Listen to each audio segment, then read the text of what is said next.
ನ್ಯಾಯ ಸಿಗ್ತದೆ ಅನ್ನುವಂತ ಒಂದು ಭರವಸೆಯನ್ನು ನಾವುಗಳು ಇಟ್ಕೊಂಡಿದ್ದೇವೆ. ಯಾರು ಕೊಡಬೇಕು ಅವರು ಇನ್ನು ಕೊಡುವಂತ ನ್ಯಾಯ ಕೊಡುವಂತ ದಿಕ್ಕಿನಲ್ಲಿ ಕೆಲಸ ಮಾಡ್ತಾ ಇಲ್ಲ ಅಂತ ಅನಿಸ್ತಿದೆ ನಮ್ಗೆ.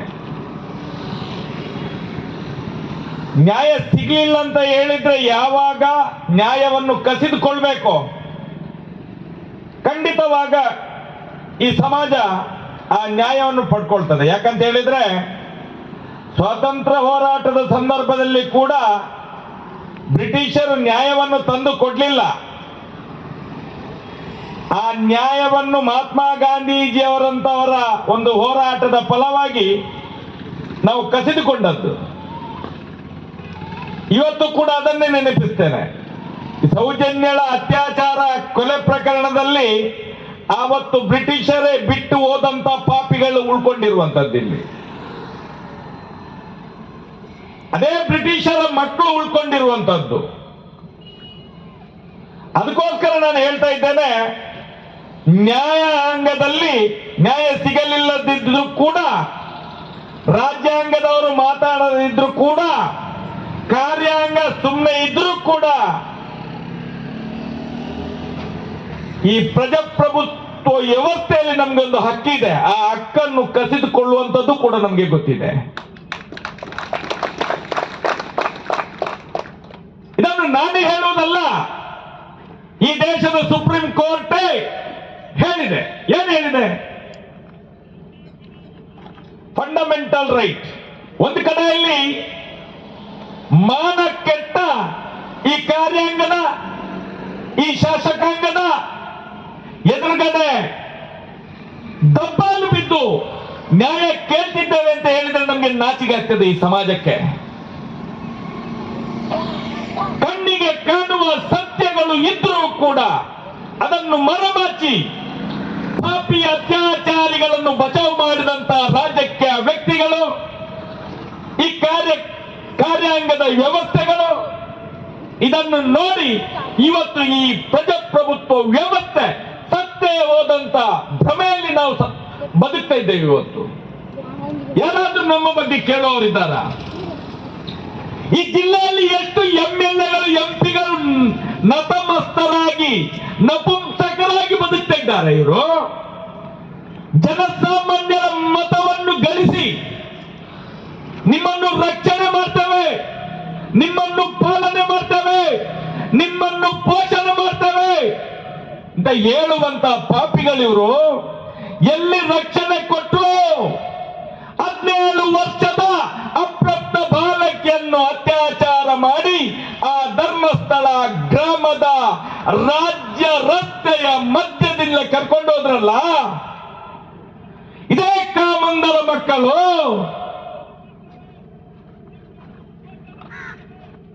ಏನ್ ಮಾಡಿದ್ರಿ ಪಾಪಿಗಳೇ ನೀವು? ಇದೇ ರಾಜ್ಯಕ್ಕೆ ವ್ಯವಸ್ಥೆ ಮುಗಿಸಿ ಬಿಟ್ಟಿತ್ತಲ್ಲ ಪ್ರಕರಣವನ್ನು, ಇವತ್ತು ಇಟ್ಟಿದ್ದೇವೆ ಸಾಕ್ಷಿಗಳು ನೋಡಿ. ಪಾಪಿಗಳೇ, ರಾಜಕೀಯ ವ್ಯಕ್ತಿಗಳೇ, ಆವತ್ತು ಮುಚ್ಚಿಟ್ಟ ಪಾಪ ಇವತ್ತಿನಿಂದ ಮಂಚಿಯಿಂದ, ಕುಕ್ಕಾಜೆಯಿಂದ ನಿಮ್ಗೆ ತೋರಿಸ್ತಿದ್ದೇವೆ. ನಾವು ತೋರಿಸ್ತಿದ್ದೇವೆ ಯಾವ ಪಾಪಿ ಅಭಿಷೇಕ್ ಗೋಯಲ್ ಆಗಿನ ಎಸ್ಪಿ ಮಾಡಿದಂತ ಪಾಪ, ಯಾವ ತನಿಖಾಧಿಕಾರಿ ಯೋಗೀಶ ಮಾಡಿದಂತ ಪಾಪ, ಆಗಿನ ಸರ್ಕಲ್ ಇನ್ಸ್ಪೆಕ್ಟರ್ ಭಾಸ್ಕರ್ ರೈ ಇರ್ಬೋದು, ಆಗಿನ ಡಾಕ್ಟರ್ ಆದಮ್ ರಶ್ಮಿ ಇರ್ಬೋದು, ಎಲ್ಲರೂ ರಾಜಕೀಯ ವ್ಯಕ್ತಿಗಳು, ಕಾರ್ಯಾಂಗ, ಶಾಸಕಾಂಗ ಎಲ್ಲ ಒಟ್ಟಿಗೆ ಸೇರಿ ಕಾಮುಕರನ್ನು ಬಚಾವ್ ಮಾಡಿದ ಪರಿ ಇದು.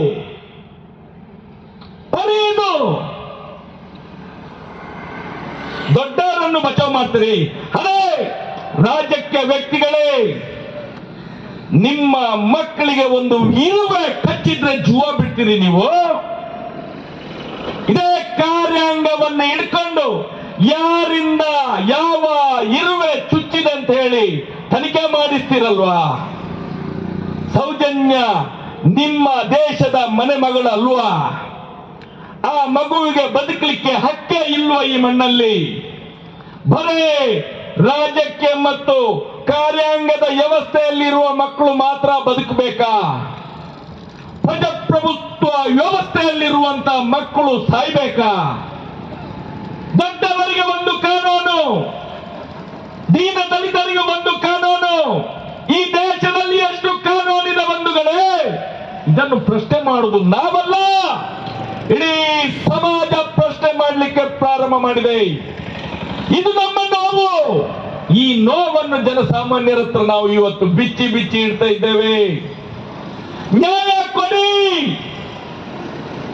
ಅರೆ, ಈ ರಾಜ್ಯ ಸರ್ಕಾರ ಎಕ್ಕಿಟಲ್ ಕಮಿಟಿ ರಚನೆ ಮಾಡಿ ಅಂತ ಹೇಳಿ ಎಷ್ಟು ತಿಂಗಳಾಯ್ತು? ಯಾವಾಗ 2012 ಆ ಸಂದರ್ಭದಲ್ಲಿದ್ದ ಪೊಲೀಸ್ ಅಧಿಕಾರಿಗಳಂತೆಯೇ ಇವತ್ತು ಕೂಡ ಇದ್ದಾರಲ್ಲ ಪೊಲೀಸ್ ಇಲಾಖೆಯಲ್ಲಿ. ಎಷ್ಟು ತಿಂಗಳಾಯ್ತು ಕೊಟ್ಟು? ಏನೋ ಒಂದು ನಮ್ಮ ಲಾಯರ್ಸ್ ಸಮಯ ಪ್ರಜ್ಞೆಯಿಂದ RTI ಹಾಕಿ ಆ ಕೇಸ್ ಅನ್ನು ಓಪನ್ ಮಾಡಿದ್ರಿಂದ ತಕ್ಷಣವನ್ನ 1 ತಾರೀಕಿಗೆ ಕ್ಯಾಪಿಟಲ್ ಕಮಿಟಿ ರಚನೆ ಮಾಡಿ ತನಿಖೆ ಮಾಡಿ ಅಂತ ಹೇಳಿ ಆದೇಶ ಮಾಡ್ತಾರೆ. ಇಲ್ಲಾಂದ್ರೆ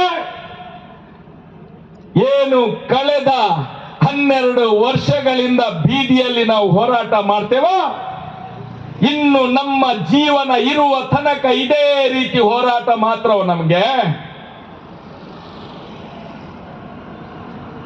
ಇದನ್ನು ನಾವು ಪ್ರಶ್ನೆ ಮಾಡುವಂತದ್ದು. ಏನು ಹೇಳ್ತಾನೆ ಆವಾಗದ SP ಅಭಿಷೇಕ್ ಗೋಯಲ್? ನನ್ನನ್ನು ಎನ್ಕೌಂಟರ್ ಮಾಡಲಿಕ್ಕೆ ಬಂಟ್ವಾಳದ ಮಹೇಶ್ ಪ್ರಸಾದ್ ಅನ್ನುವಂತ PSI ಕರ್ಕೊಂಡು ನನ್ನ ಮನೆಗೆ ಬಂದವ. ನೋಡಲಿಲ್ಲ ನನ್ನನ್ನು ಕೊಲೆ ಮಾಡಲಿಕ್ಕೆ. ನಾನೊಬ್ಬ ನಕ್ಸಲೆಟ್ ಅಂತ ಹೇಳಿ ಬಿಂಬಿಸಿ ಪಾಪಿ ಕಾಮಂದರ ಮಕ್ಕಳ ಜೊತೆ ಸೇರ್ಕೊಂಡು ಕೊಲೆ ಮಾಡಲಿಕ್ಕೆ ನೋಡ್ಲಿಲ್ವಾ ಇದೇ ಅಭಿಷೇಕ್ ಗೋಯಲ್? 12 ವರ್ಷದಿಂದ ಹೇಳ್ತಾ ಬರ್ತಾ ಇದ್ದಾನೆ. ಇವತ್ತು ಅವನ ದಾಖಲೆಗಳು ಸಿಕ್ಕಿದೆ ನಮಗೆ. ಇದು ಹೇಳುವುದು ನಾವು ಮಾತನಾಡುವಂತ ಸತ್ಯ. ಆ ಮಂಜುನಾಥ ಅಣ್ಣಪ್ಪ ನಮ್ಮ ಮುಂದೆ ತಂದು ತೋರಿಸ್ತಾರೆ ಅಂತ ಹೇಳಿ ಅವತ್ತು ಯಾರೋ ಒಬ್ಬ ಒಳ್ಳೆ ಮಾಧ್ಯಮದವರು ಇದನ್ನೆಲ್ಲ ವಿಡಿಯೋ ಚಿತ್ರೀಕರಣ ಮಾಡಿ ತೋರಿಸ್ಬೇಕು ಅಂತ ಹೇಳಿದ್ರೆ ಪುವರ್ TVN ಅಂತ MD ಹಾಕ್ಲಿಕ್ಕೆ ಬಿಡ್ಲಿಲ್ಲ. ಆವತ್ತು ಬಚ್ಚಿಟ್ಟಂತ ವಿಡಿಯೋಗಳನ್ನು ಅರೆ ನಮ್ಗೆ ಅಂತೂ ಹಾಕ್ಲಿಕ್ಕೆ ಗೊತ್ತಿಲ್ಲ, ನೀವಾದ್ರೂ ಹಾಕಿ ಅಂತ ಹೇಳಿ ಮಟ್ಟಣ್ಣ ಅವ್ರ ಕೈಯಲ್ಲಿ ತಂದು ಕೊಟ್ಟಿದ್ದಾರೆ. ನಾನು ಈ ರಾಜ್ಯದ ಪೊಲೀಸ್ ಇಲಾಖೆಗೆ ಮನವಿ ಮಾಡ್ತೇನೆ, ಈ ರಾಜ್ಯದ ಸರ್ಕಾರಕ್ಕೆ ಮನವಿ ಮಾಡ್ತೇನೆ. ಮಟ್ಟಣ್ಣವರ ಮನೆಗೆ ಆದಷ್ಟು ಬೇಗ ಪೊಲೀಸ್ ಕೊಡಿ. ಇಲ್ಲ ಅಂತ ಹೇಳಿದ್ರೆ ಮಟ್ಟಣ್ಣವರನ್ನು ಕೂಡ ಮುಗಿಸಿ ಬಿಡ್ತಾರೆ, ಸಾಕ್ಷ್ಯ ನಾಶ ಮಾಡ್ತಾರೆ. ಪದ್ಮಾಲದಲ್ಲಿ ಸಾಕ್ಷ್ಯ ನಾಶ ಆಗಿದೆ, ವೇದವಳ್ಳಿಯಲ್ಲಿ ಸಾಕ್ಷ್ಯ ನಾಶ ಆಗಿದೆ, ಡಬಲ್ ಮರ್ಡರ್ನಲ್ಲಿ ಸಾಕ್ಷ್ಯ ನಾಶ ಆಗಿದೆ, ಸೌಜನ್ಯದಲ್ಲಿ 5-6 ಮಂದಿ ಸಾಕ್ಷಿಗಳು ನಾಶ ಆಗಿದ್ದಾರೆ. ದಾಖಲೆ ಏನು? ಪೊಲೀಸ್ ಇಲಾಖೆಯಲ್ಲಿ ಆತ್ಮಹತ್ಯೆ. ನಾನು ಅದಕ್ಕೆ ಹೆದರಿಕೆ ಆಗುವಂತದ್ದು. ಮಟ್ಟಣ್ಣವರು ಎಲ್ಲ ತೋರಿಸ್ತಾ ಇದ್ದಾರೆ.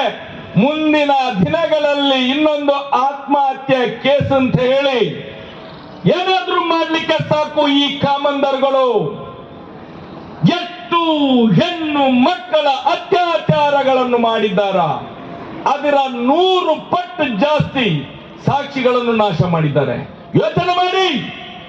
ಈ ಸರ್ಕಾರಕ್ಕೆ ನಾವು ಆವತ್ತಿಂದ ಇವತ್ತಿನ ತರಗೆ ಹೇಳ್ತಾ ಇದ್ದೇವೆ. ಸಾವಿರ ಹೆಣ್ಣು ಮಕ್ಕಳ ಅತ್ಯಾಚಾರ ಕೊಲೆ ಆಗಿದೆ. ಅದಕ್ಕಿಂತ 100 ಪಟ್ಟು ಜಾಸ್ತಿ ಸಾಕ್ಷಿಗಳ ಮಾರಣ ಹೋಮ ಆಗಿದೆ. ಧಾರ್ಮಿಕ ಭಯೋತ್ಪಾದನೆಯಿಂದ ಇವತ್ತು ಎಲ್ಲ ಜನಗಳನ್ನು ಮುಖಕ್ಕೆ ಮಣ್ಣು ಹಾಕುವಂತ, ಕಣ್ಣಿಗೆ ಮಣ್ಣೆರಚುವಂತ ಕೆಲಸವನ್ನು ಮಾಡ್ತಾ ಇದ್ದಾರೆ. ಯಾರು ಮಾಡುದು? ಹೆಸರು ಹೇಳಲಿಕ್ಕೆ ಗೊತ್ತಿಲ್ಲ. ಊರು ಹೇಳಲಿಕ್ಕೆ ಗೊತ್ತಿಲ್ಲ. ಮಾಡುವಂತ ಪಾಪದ ಅನಾಚಾರದ ಕೆಲಸಕ್ಕೆ ಈ ಅತ್ಯಾಚಾರಿಗಳಿಗೆ ಮರ್ಯಾದೆ ಬೇರೆ ಕೇಳು. ಇವರ ಮನೆ ಮಕ್ಕಳಿಗೆ ಮರ್ಯಾದೆಯಲ್ಲಿ ಬದುಕಬೇಕು. ದೊಡ್ಡವರ ಮಕ್ಕಳು ಮನೆ ಮರ್ಯಾದೆಯಲ್ಲಿ ಬದುಕಬೇಕು. ದೀನ ದಲಿತರ ಮಕ್ಕಳು ಹೆಣವಾಗಿ ಹೋಗ್ಬೇಕು. ಇದೇನು ಈ ದೇಶದ ಚಿಂತನೆ? ಇದು ಈ ದೇಶದ ರಾಜಕೀಯ ವ್ಯಕ್ತಿಗಳನ್ನು ಕೇಳಬೇಕಲ್ಲ ನಾವು. ಅರೆ ಮೋದಿಜಿ ಅವರೇ, ರಾಜ್ಯ ಸರ್ಕಾರ ಎಕ್ವಿಟಲ್ ಕಮಿಟಿಗೆ ಆದೇಶವನ್ನು ಮಾಡಿ ಇನ್ನು ಮುಂದೆ ನಿಂದು ಏನು ನಾನು ಕೇಳುವಂತದ್ದು, ಸಾವಿರ ವರ್ಷಗಳ ಪುರಾತನ ಇತಿಹಾಸವಾದಂತ ಅಯೋಧ್ಯೆಯಲ್ಲಿ ರಾಮ ಮಂದಿರದ ಪ್ರತಿಷ್ಠಾ ಮಹೋತ್ಸವ ಬರುವ 22ನೇ ತಾರೀಕಿಗೆ ನಾವು ಕೂಡ ಮರ್ಯಾದಾ ಪುರುಷೋತ್ತಮ ಶ್ರೀರಾಮನ ಆರಾಧಕರು. ನಾವು ಹುಟ್ಟಿನಿಂದ ಇಲ್ಲಿಗೆ ತನಕ ರಾಮ ಜಪ ಮಾಡಿಕೊಂಡೇ ಬದುಕಿದವರು ನಾವು. ನೀವು ಒಂದು ಹೆಣ್ಣು ಅತೃಪ್ತ ಬಾಲಕಿಗೆ ನ್ಯಾಯ ಕೊಡಿಸದೆ ರಾಮ ಮಂದಿರ ಮಾಡಿ ಏನು ಪ್ರಯೋಜನ? ನಿಮ್ಗೆ ತಾಕತ್ತಿದ್ರೆ ಬರುವ 22ನೇ ತಾರೀಕಿನ ಒಳಗೆ ರಾಮ ಆ ದೇವಸ್ಥಾನದಲ್ಲಿ ಪ್ರತಿಷ್ಠೆ ಆಗ್ಬೇಕಾದ್ರೆ ನೀವು ಕೂಡ ಒಂದು ತೀರ್ಮಾನ ತಗೊಳ್ಳಿ. ಹೇಳಿದ್ರಲ್ಲ, ಮಟ್ಟಣ್ಣವರು ಹೇಳಿದ್ರು, ಚೆಂಬು. ಅರೆ, ಶತಮಾನಗಳಿಂದ ನಿಮ್ಮಂತ ರಾಜಕೀಯದವರಿಗೆ ಚೆಂಬು ಕೊಟ್ಟು ಬಂದಂತ ಪಾಪಿಗಳು ಈ ಅತ್ಯಾಚಾರಿಗಳು, ಈ ಕಾಮಂದರು ಇಡೀ ಸಮಾಜಕ್ಕೆ ಸನಾತನ ಹಿಂದೂ ಧರ್ಮದ ಹೆಣ್ಣು ಮಕ್ಕಳನ್ನು, ಸಮಾಜವನ್ನು ಚೆಂಬು ಕೊಟ್ಟು ನಾಶ ಮಾಡಿದಂತ ಇದೇ ಕಾಮಂದರುಗಳು. ನಾನು ಮಾನ್ಯ ಮೋದಿಜಿ ಅವರಿಗೆ ಹೇಳ್ತಾನೆ, ಆ ಚೆಂಬನ್ನು ತಿರಸ್ಕಾರ ಮಾಡಿಸಿ. ನಾನು RSS ನ ಪ್ರಮುಖರಿಗೆ ಹೇಳ್ತಾನೆ, ಮೋಹನ್ ಭಗವತ್ರಿಗೆ ಹೇಳ್ತಾನೆ, ಅರೆ ಇಂಥ ಅತ್ಯಾಚಾರದ ಪಾಪಿಗಳ ಚೆಂಬನ್ನು ತಗೊಳ್ಬೇಡಿ. ಶ್ರೀರಾಮಚಂದ್ರನಿಗೆ ಮಾಡಿದ ಅಪಮಾನ ಆಗ್ತದೆ. ಇದು ನಮ್ಮ ನೋವು ಬಂಧುಗಳೇ, ಇದು ನಮ್ಮ ನೋವು. ಬಡ್ಡಿ ಉಸುಲಿ, ಯಾರ್ಯಾರ ಭೂಮಿಯನ್ನು ಒಳಗೆ ಹಾಕುವುದು, ಕಂಡವರ ಹೆಣ್ಣು ಮಕ್ಕಳನ್ನು ಅತ್ಯಾಚಾರ ಮಾಡಿ ನುಂಗಿ ನೀರು ಕುಡಿಯುವುದು, ಇದು ಧರ್ಮವಾ? ಅರೆ ಎಲ್ಲಾ ರಾಜಕೀಯ ಪಕ್ಷದ ಮುಖಂಡರೇ, ನಿಮ್ಮಗಳ ಶಕ್ತಿ ಇಲ್ಲದೆ ನಾವು ಜಯವನ್ನು ಖಂಡಿತ ಪಡಿತೇವೆ. ಈ ದೇಶದ ನ್ಯಾಯಾಂಗದ ಮೇಲೆ ನಮಗೆ ನಂಬಿಕೆ ಇದೆ. ಕಾರ್ಯಾಂಗ ಮಾಡುವ ತಪ್ಪುಗಳಿದ್ದಾವೆ. ಆ ತಪ್ಪುಗಳನ್ನು ಸರಿ ಮಾಡುವ ಕೆಲಸ ಕೂಡ ಸೌಜನ್ಯಳ ಹೋರಾಟದಿಂದಲೇ ಆಗ್ತದೆ. ಮುಂದಿನ ದಿನಗಳಲ್ಲಿ ಆಗ್ತದೆ. ಯಾಕಂತ ಹೇಳಿದ್ರೆ ಈ ಸೌಜನ್ಯಳ ಹೋರಾಟದಲ್ಲಿ 100ಕ್ಕೂ 110% ಸತ್ಯಗಳು, ಸಾಕ್ಷಿಗಳು ನಮ್ಮ ಹತ್ರ ಇದ್ದಾವೆ ಬಂಧುಗಳೇ. ಯಾರ್ಯಾರನ್ನು ಸಾಕ್ಷಿಗಳನ್ನು ಕೊಲೆ ಮಾಡಿದ್ದಾರೋ ಅವರೇ ಕೊಟ್ಟಂತ ಸಾಕ್ಷಿಗಳು ಇವರೆಲ್ಲ. ಮುಂದಿನ ದಿನಗಳಲ್ಲಿ ತಿರುಗಿ ಬೀಳ್ತಾರಂತ ಹೇಳಿ ಸಾಕ್ಷಿ ಬಿಟ್ಟಿದ್ದಾರೆ. ಏನೋ ಸುಸೈಡ್ ವಾರಿಜಾಚಾರ್ಜಿ suicide, Ravi Poojari suicide, Harish Madivala accident, Gopalakrishna Gowda ಜ್ವರ, ತಿಂಗಳುಗಟ್ಟಲೆ ಜ್ವರ, ಸ್ಲೋ ಪಾಯ್ಸನ್. ಏನು ಸೌಜನ್ಯಳ ಎಲ್ಲ ಸಾಕ್ಷಿಗಳು ಇದೇ ರೀತಿ ಸಾಯುವುದು. ದಿನೇಶ್ ಗೌಡ, ಅದೇ ಅವರ ಕೃಷಿ ಇಲಾಖೆಯವರ ಇದನ್ನು ತೋಟವನ್ನು ನೋಡ್ಕೊಳ್ಳುವ ಬಾಲಕೃಷ್ಣ ಪೂಜಾರಿ ಅನ್ನೋವನ ಗಾಡಿಯ ಅಡಿಗೆ ಹಾಕಿ, ಬುಲೆರದ ಅಡಿಗೆ ಹಾಕಿ ಕೊಲೆ ಮಾಡಿ ಆ ಕೇಸ ಇಲ್ಲ ಇವತ್ತು. ಸೌಜನ್ಯಳ ಬ್ಯಾನರ್ ಹಾಕಿದಂತೇಳಿ ಅವನಿಗೂ ಕೆಲವು ಸಾಕ್ಷಿಗಳ ವಿಚಾರ ಗೊತ್ತಿತ್ತು. ಮೊನ್ನೆ ಅನ್ನ ಮಾಡುವ ಪಾತ್ರೆ ಒಳಗೆ ಒಬ್ಬ ಸಾಯ್ತಾನೆ.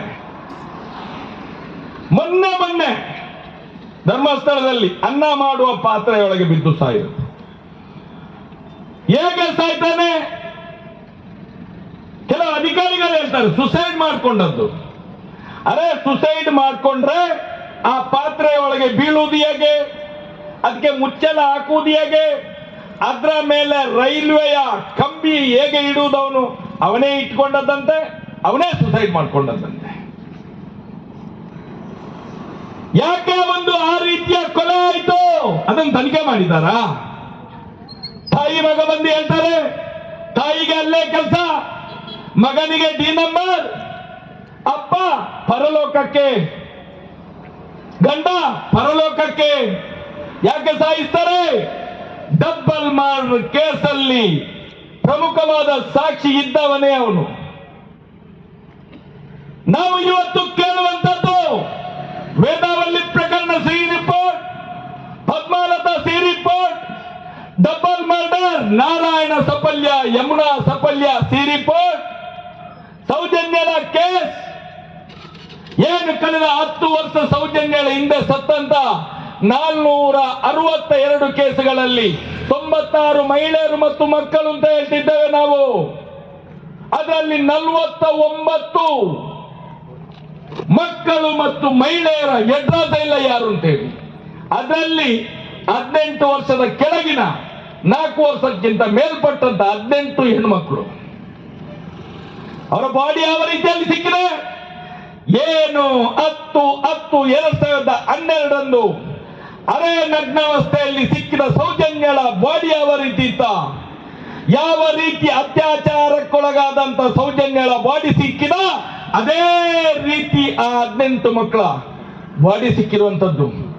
ಅದರಲ್ಲಿ 6 ವರ್ಷದ್ದು, 9 ವರ್ಷದ್ದು, 14 ವರ್ಷದ್ದು ಇಂಥ ಮಕ್ಕಳನ್ನು ಕೂಡ ರೇಪ್ ಮಾಡಿ ಎಡ್ರೆಸ್ಸೇ ಇಲ್ಲದೆ ಮುಗಿಸಿ ಬಿಟ್ಟಂತ ಪ್ರಕರಣ. ಯಾವತ್ತಿಂದ 2002ರಿಂದ 2012ರ ತನಕ ತೆಗೆದಂತ ದಾಖಲೆಯಲ್ಲಿತ್ತದು. ಹಾಗಾದ್ರೆ ಆ ಮಕ್ಕಳನ್ನು ಧರ್ಮಸ್ಥಳ ಗ್ರಾಮದಲ್ಲಿ ಕೊಲೆ ಮಾಡಿದವರು ಯಾರು?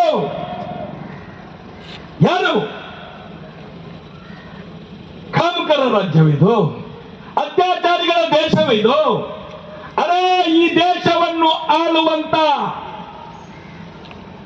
ಎಂಎಲ್ಎಗಳೇ, ಎಂಪಿಗಳೇ, ಪ್ರಧಾನಿಗಳೇ, ಮುಖ್ಯಮಂತ್ರಿಗಳೇ ನೋಡಿ ನಮ್ಮ ಧರ್ಮಸ್ಥಳ ಗ್ರಾಮವನ್ನು ನೋಡಿ. ನಿಮ್ಗೆ ಇಲಿ ಸತ್ರೆ ಮಾಹಿತಿ ಬರ್ತದೆ, ಯಜ್ಞ ಸತ್ರೆ ಮಾಹಿತಿ ಬರ್ತದೆ, ನಾಯಿ ಸತ್ರೆ ಮಾಹಿತಿ ಬರ್ತದೆ ನಿಮ್ಗೆ.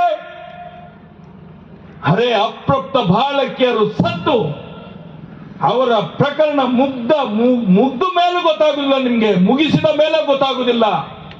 ಏನು ನಿಮ್ಮಗಳ ಅಧಿಕಾರಿ ವರ್ಗಗಳು? ನಾಳೆ ಇದೇ ಧರ್ಮಸ್ಥಳದವರು ನನ್ನನ್ನು ಕೊಲೆ ಮಾಡ್ಲಿಕ್ಕೆ ಸಾಕು, ಅವತ್ತಿಂದ ಇವತ್ತಿಂದ ಕೇಳ್ತಾ ಇದ್ದೇನೆ ನಾನು.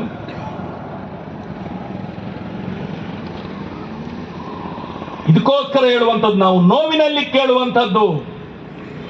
ಕಾರ್ಯಾಂಗಗಳು ಸರಿ ಇಲ್ಲ, ರಾಜ್ಯಾಂಗ ಸರಿ ಇಲ್ಲ, ಪತ್ರಿಕಾ ಮಾಧ್ಯಮಗಳು.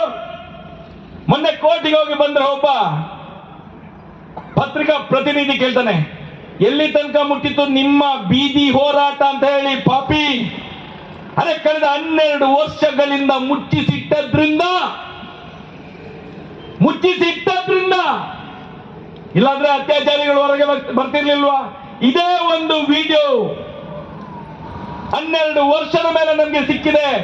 ಇನ್ನು 25 ವಿಡಿಯೋಗಳಿದ್ದಾವೆ, 25 ವಿಡಿಯೋಗಳು